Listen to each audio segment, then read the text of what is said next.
দর্শক সবাইকে স্বাগতম। দর্শক, নিজের স্ত্রীর নির্বাচনী প্রচারণা করতে যেয়ে কিন্তু তার স্বামী বরখাস্ত হয়েছেন। আর কেন বা তিনি বরখাস্ত হলেন আর কি কারণে তিনি বরখাস্ত হলেন সেটা বলবো। স্ত্রীর পক্ষে প্রচারণা চালিয়েছিলেন অতিরিক্ত ডিআইজি।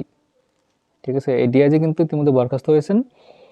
আপনারা জানেন যে অতিরিক্ত ডিআইজি হামিদুল হক মিলন তিনি তার স্ত্রীর প্রচারণা চালানোর সময় তিনি এটা কিন্তু পারেন না, আইনের বাইরে, তাই তাকে ডিআইজি পদ থেকে তাকে সাময়িকভাবে বরখাস্ত করেছে।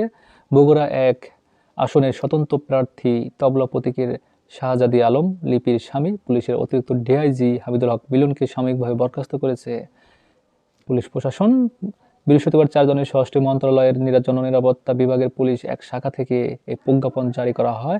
স্ত্রীর পক্ষে সরকারি গাড়ি বহর করে ভোটের প্রচার করার অভিযোগে তাকে এই অতিরিক্ত ডিআইজিকে তলব করেছিল অতিরিক্ত ডিআইজি হামিদুল আলমকে, এবং তাকে সাময়িক সময়ের জন্য বরখাস্ত করেছে স্বরাষ্ট্র মন্ত্রণালয়ের সিনিয়র সচিব মুস্তাফিজুর রহমান স্বাক্ষরিত প্রজ্ঞাপনে বলা হয়, হামিদুল আলম অতিরিক্ত কমিশনার, বরিশাল মহানগর পুলিশ, বরিশালকে জনস্বার্থে সরকারি কর্ম হতে বিরত রাখা আবশ্যক ও সমীচীন।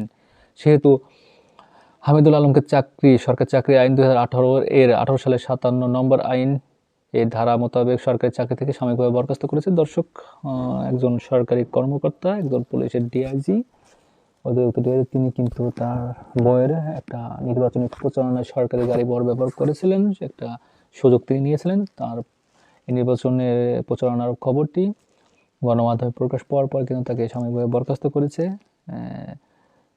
পুলিশ থেকে।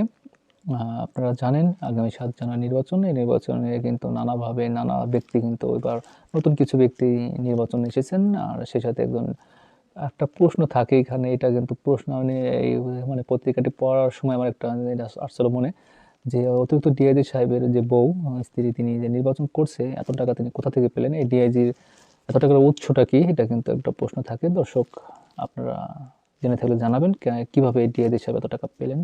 আর তার সংসদ নির্বাচন করতে কিন্তু টাকা লাগে, কোটি কোটি টাকার এখানে খেলা। আর এত টাকার উৎস তিনি কিভাবে কামালেন, একজন সরকারি কর্মচারী তিনি কত বেতন পেতে পারেন সেটা আপনারা জানেন। আর তার এত অতিরিক্ত টাকার উৎস কই থেকে আসলো, আপনার মতামত জানাবেন। সবাই ভালো থাকবেন, আল্লাহ হাফেজ।